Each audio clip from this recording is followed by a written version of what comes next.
We now welcome the number 11th ranked UFC women's strawweight, Mackenzie Dern. Mackenzie, thank you so much for the time. Hi, thanks for having me. We will take the first set of questions from Gabriel Gonzalez with Cape Side Press. Hey, Mackenzie, it's good to see you again. Good to see you.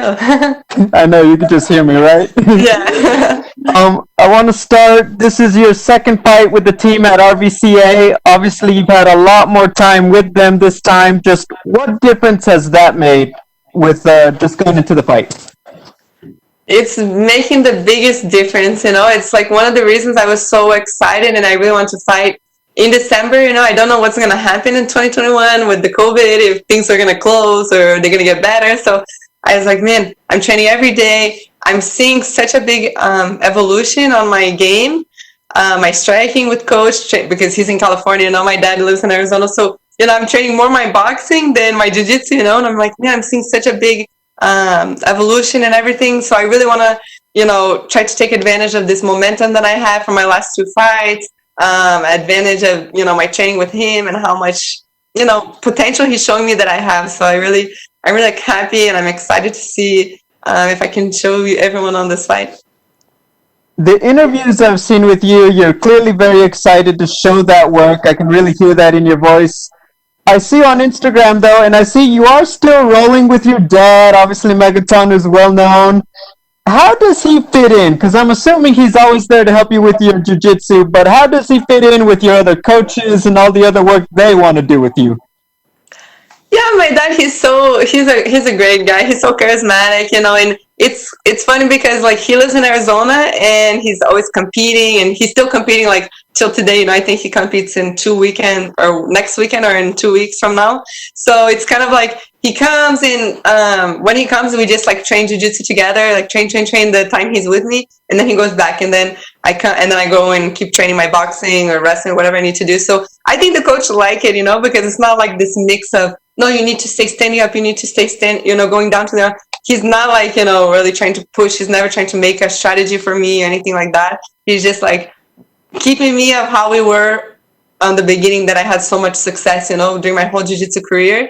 And, obviously now doing my MMA career, with the submissions and everything. So he just kind of always keeps my mind grounded and always remember me about my roots and always kicking my butt all the time, beating me up, So that's good. I know there's no woman that can fight me that's going to be worse than my dad. He always like puts the pressure and everything. And that's what I need, Now that sounds like true love right there. That's great. I want to ask you, because obviously Verna's solid in jiu-jitsu. I don't need to tell you, you're obviously very decorated in jiu-jitsu.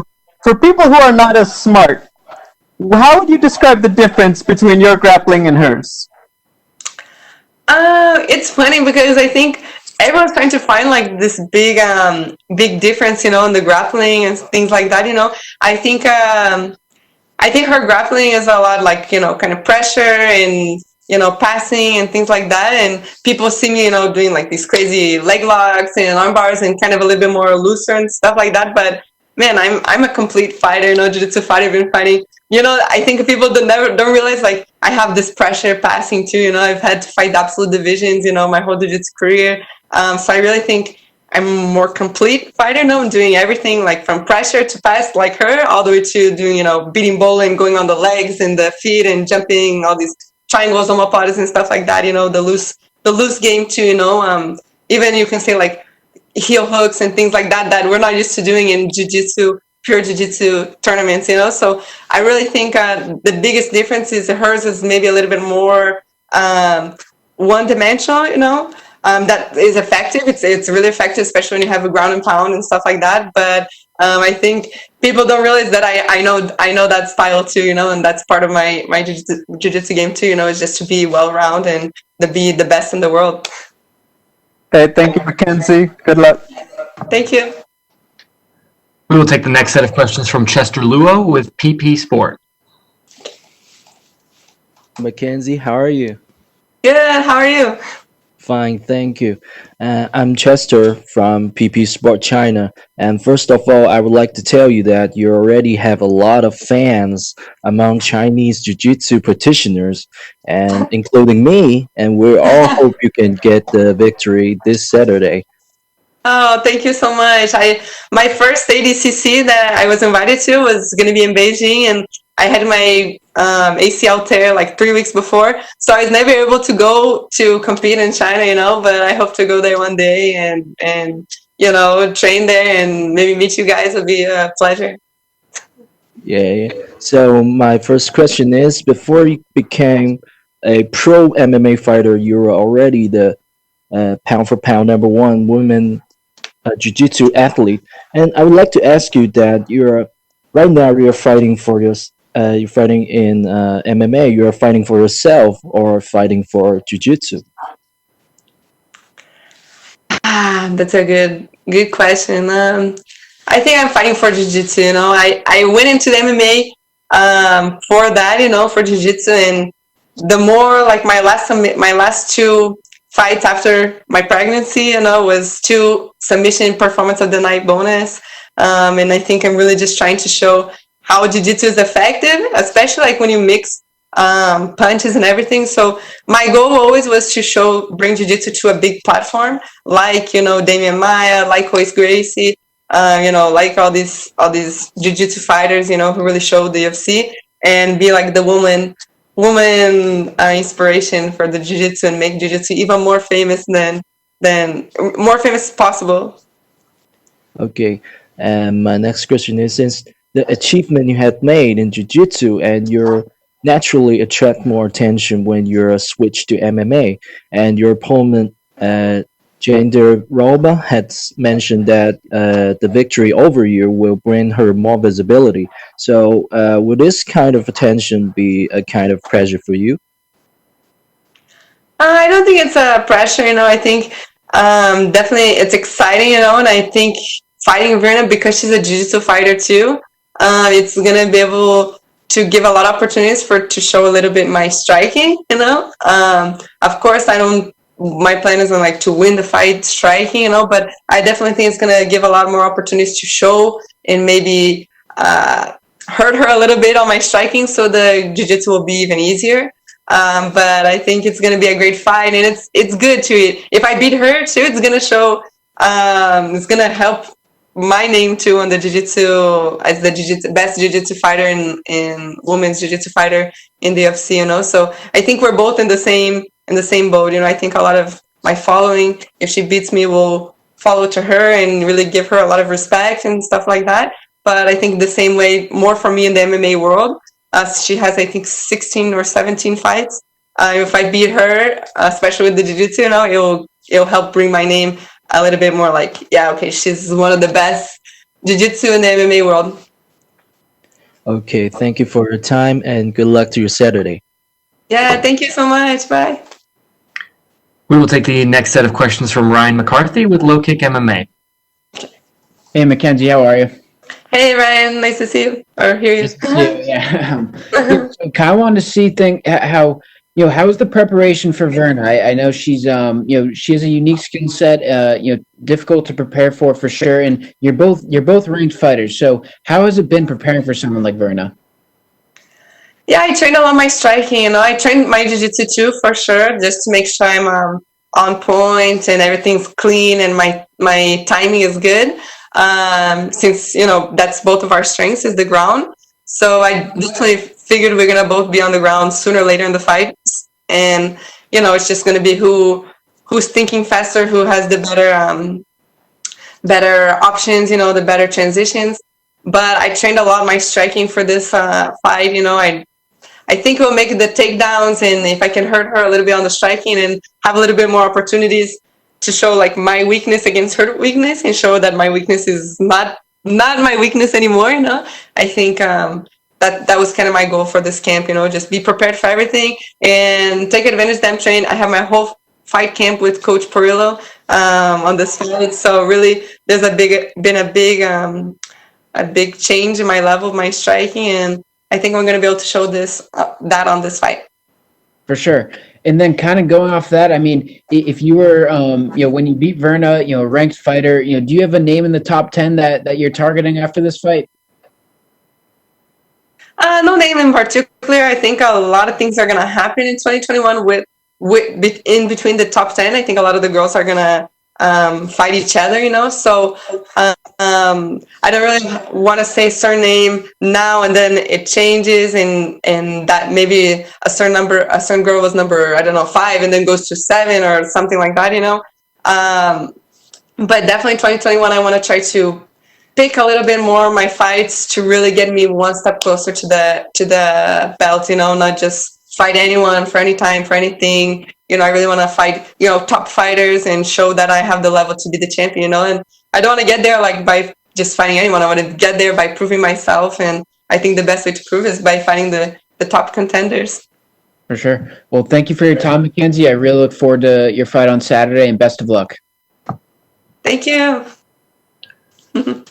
We will take the next set of questions from Augusto Niez-Gay with Somos MMA. Hey, Mackenzie, how are you? Can you hear me? Yes, Mackenzie, hi. can you hear me? ¿Cómo estás? Oh, okay. Todo bien. Mackenzie, my first question is, I don't know if you heard what Verna has said, but she thinks that a win over you will make her more notorious for the fans because she thinks you already are a star of the sport. So I want to ask you, what do you feel when people say that? Do you consider yourself a star, or it sounds crazy for you?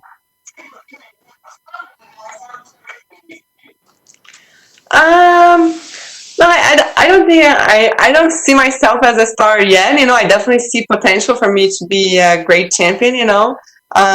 Multiple champion. Things like that. But I feel like I need to prove myself. So the fact that they have people that see me there already, I say like, man, that's good. That's good. I think that's why a lot of people accept the fights with me. I think because I came into MMA with the whole jiu-jitsu community supporting me, with a big following, with a big family behind me, I think that in jiu-jitsu is, I think, really effective in MMA, so I think to be dangerous in that not a lot of people are good at jiu-jitsu in the women's division, it can take me far. And so I'm happy. It's really nice for her to say that, and I don't feel any pressure, anything like that, I feel like I need to prove myself, because I came from the pregnancy, I took 1 year off, and I'm trying to get back in and really show people like, hey, I want that respect, that I am a star, not that I'm just one more girl. I'm looking for that respect that she said, Yes, I understand you. And Mackenzie, how do you prepare a fight against someone who's very good at the grappling department like you? And how do you neutralize her style? Yeah, it's funny because for this camp I trained my jiu-jitsu, just to make sure my timing is good and my transitions are good and my thinking is like really on point, but I'm really confident, on my jiu-jitsu. I think her style is like passing, a little bit more passing and pressure and stuff like that, and I fought girls like that all the time. I do that type too, even though I don't show too much in MMA because I've submit before, submit on with leg locks, or I fall on the ground because I'm trying to do my striking, but I know how to do that style too. I've done that my whole life, pressure pass too and things like that. So I really trained a lot of my striking for this fight. I'm trying to, I don't want to be on the ground with her in the first minute. I think we're both strong. We're both dry. We're not sweaty or bloody or anything. I really trying to get a little bit tired, get her a little bit tired, and then to be a little bit like cleaner, the submissions. I think she's going to be good defense, good pressure. So I don't want to be feeling that like in the first minute. I really want to show all my training, my striking that I've been doing. And I think it's a good fight for me to show this and everything I've been working on. Awesome. Thank you very much, Mackenzie, and good luck on Saturday. Thank you. Gracias. We will take the next set of questions from Pablo Santamaria with Noti MMA Ecuador. Hi, Mackenzie. Nice talking to you again. Yes, you too. Okay, so in the post of Coach Marilla on Instagram, your boxing is looking sharp. Do you think it will be an important key in this fight? Yes, definitely. I think this is a perfect fight for me to show my striking, my boxing, because it's her weakness, her strength is her jiu-jitsu like mine, so I've been training so much. I really hope I get the opportunity to show it, and I think this is going to be a great fight for me to be able to I don't know, knock out or knock her down and then submit, or at least be able to show that my level, my striking is getting better, you know? I get it. So she's also very good on the ground. She's very good. Do you think your jiu-jitsu is better than her jiu-jitsu, or at the same level? Yeah, I definitely, I think my jiu-jitsu is more complete, you know, more well-rounded, and more not effective. I think her style like is a little bit more basic, but that's very effective in MMA, you know. But it's nothing like I've never seen before. I've fought girls like that all the time, you know. So I definitely think I think it's harder for her to fight someone like me than for me to fight someone like her, you know. Okay. What's your prediction for the fight, Mackenzie? I think we're gonna stay standing up a little bit, you know, both of us. I think we're gonna put on a great fight. I don't think it's gonna be easy for either one of us. On the ground, I think it's gonna be a lot of transitions from the bottom to the top to the back and things like that. But I think that hopefully I can get the submission in the end. Okay. I wanted to ask you because your training partner Chito is going to face Jose Aldo, a legend of your country. Who you got in that fight? It's gonna be a good fight, you know. I know that both of them are training hard. I don't know who's gonna win. You know, I see Chito training all the time, you know, and he's really focused and he's really hungry. So I think it's gonna be very dangerous. But I don't know who will win. I'm really excited to see this fight. Okay, Karen, the first time I talked to you, the Ecuadorian fans were very happy because you greet them. Would you like to send another message to your Ecuadorian fans? To my Ecuadorian fans, muchas gracias. Thank you so much for all the support. I hope to go to Ecuador and visit you guys and train and surf too. You know, my husband, we can surf. So thank you guys so much, and I hope that you guys enjoy the fight this weekend. Okay, thank you very much, Mackenzie, for your time, and good luck. Thank you so much. Muchas gracias. We will take the next set of questions from Stephen Morocco with MMA Fighting. Hey, Mackenzie. Just was curious, did the incident between your ex-coach and your husband make you rethink who you sort of let into your inner circle as a fighter? Oh yeah, 100%. You know, it was like, for me, I felt like almost so bad that I spent like 1.5 years, you know, believing some things and going through some things that, you know, now I see like, man, that's not normal for coaching and for fighters to go through.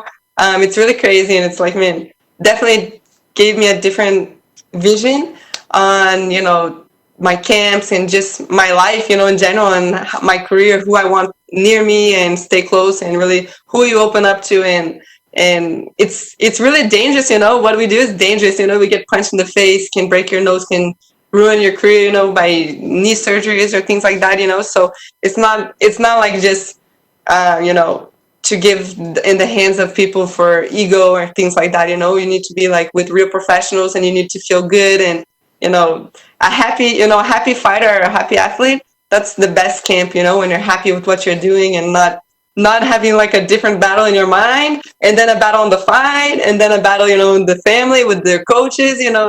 That's not normal. So definitely made me think like 2 times, and now I see like so much of evolution and everything in my career. So what led you to Jason Perillo? Was it his history, or was it something else?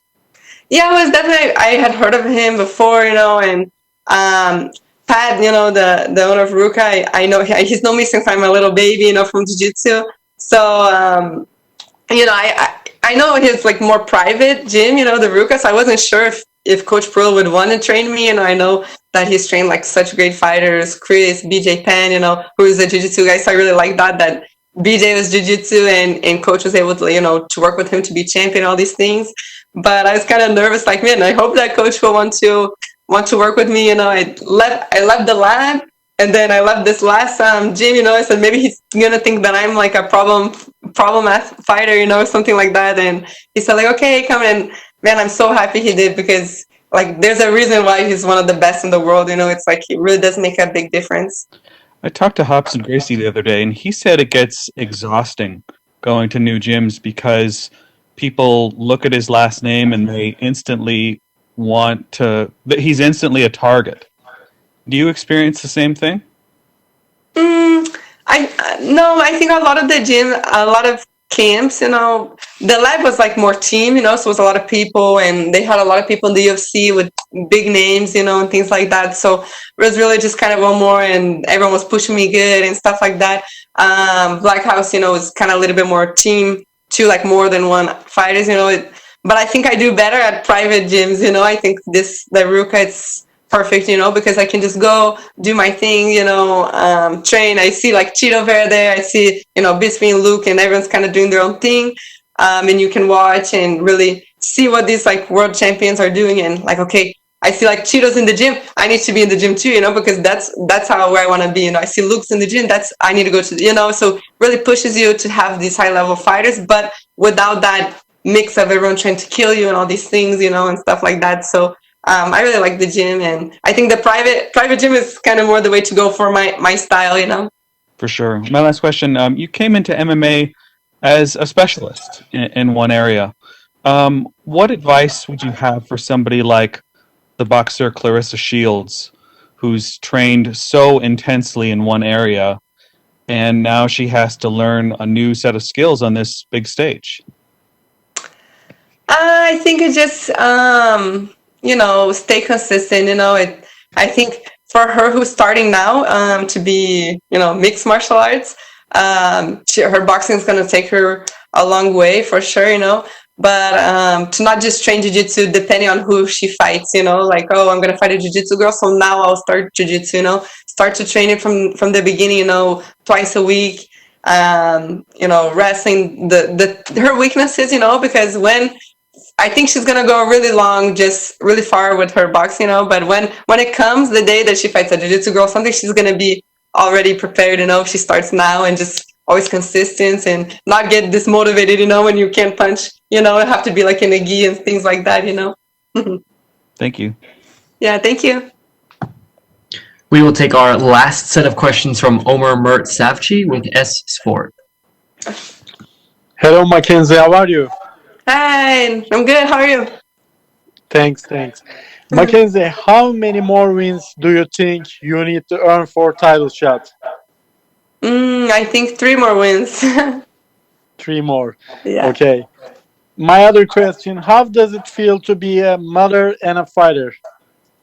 Oh, it's great. It's one of the best feelings ever, because she's my biggest motivation, and my biggest cheerleader. She's always cheering for me all the time, and to know that no matter the result, no matter the training, the hard training and everything we do, she's there, and it's like the true value is our family, and on top of anything, money or work or anything like that. So it's really great to be able to have that, my daughter following me on my career, and hopefully I can be like inspiration for her and get the belt and be a mom champion, and she can be very proud of me.